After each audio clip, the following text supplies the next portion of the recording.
Hello and welcome to i4 Automation's podcast. Pretty sure this is podcast number 9, but I am losing count of them now. My name's Andrew from i4 Automation. I'd like to introduce Andrew from i4 Automation. Hello everybody. Andrew, obviously we've got the same first names. Would you like to introduce yourself, tell a little bit about yourself? Yeah, so I'm Andrew. I've been within the industrial automation world for about 10 years now, following in my father's footsteps. Where the link is between Andrew and I.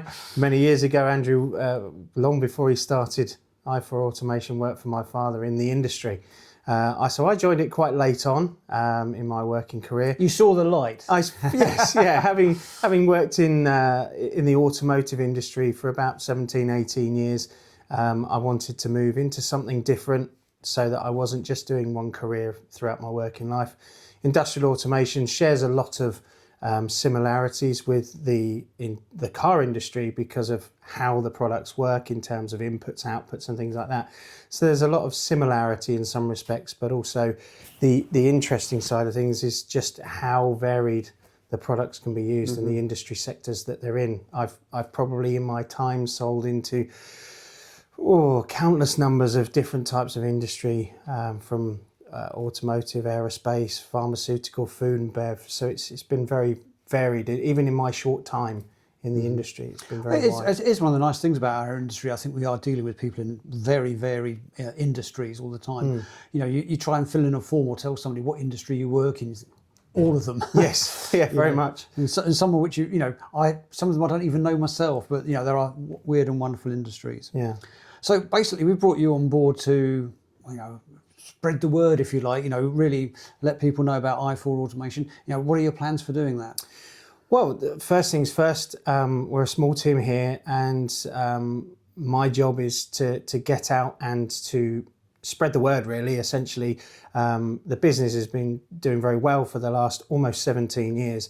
But adding me in hopefully is going to just grow that business, because I'm going to be able to get out there, knock on some doors, arrange meetings with people and just have those conversations, introduce our product. I know the Unitronic product is a pretty good secret really within the industry.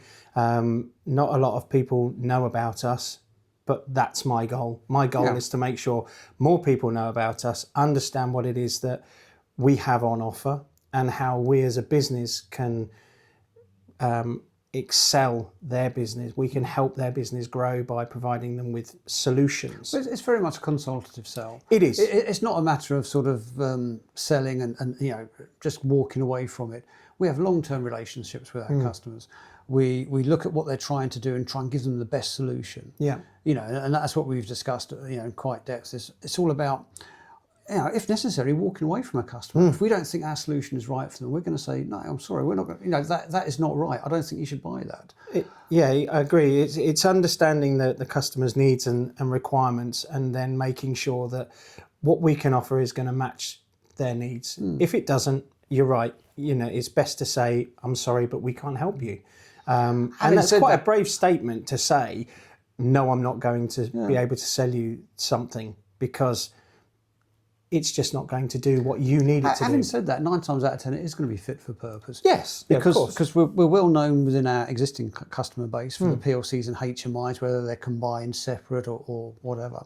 But we've also got a range of servos, a range of inverter drives, and a UniCloud solution, which a lot of our customers don't know us for, and don't see us, and that we're not their port of call for those products. So that's another avenue where you'll be talking to existing customers and increasing the portfolio and the portfolio awareness within those customers. Definitely, having all of those features within our product range is great, because there are lots of other companies out there that have bits and pieces, and you have to mix and match to make a system. Whereas we can actually offer a complete system from an HMI to a PLC to a drive, servos, motor. That solution and the modems and the connectivity and all of that kind of thing, we can offer all of that in one package, and we know it's going to work together. There's not, is that protocol going to be the right protocol with that one? Is it going to communicate in the right way? We know it will, because it's been designed to work that way. And it's all backed up with our UK-based support, UK-based stock, and the training courses, which of course new customers free of charge. And that's massive. Having free software, I've found historically has been quite a stumbling block for customers.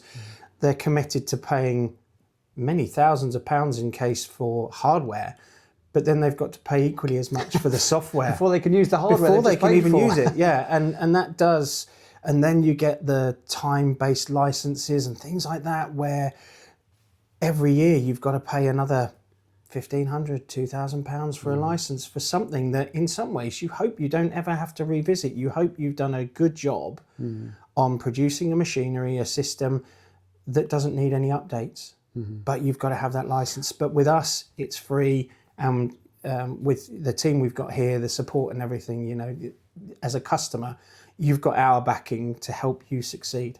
Okay, great stuff. So we'll be sending out an email with Andrew's contact details on it, and he'll be contacting people on the phone and sending out emails and making himself available to people who've got questions, who need demonstrations on products, want to see them in person. So we look forward to that. Yeah. Don't forget to like and subscribe. We get told off for not saying that enough. You've got to like and subscribe. Thanks a lot. Cheers then. Thanks, Andrew. Bye-bye. Thank you.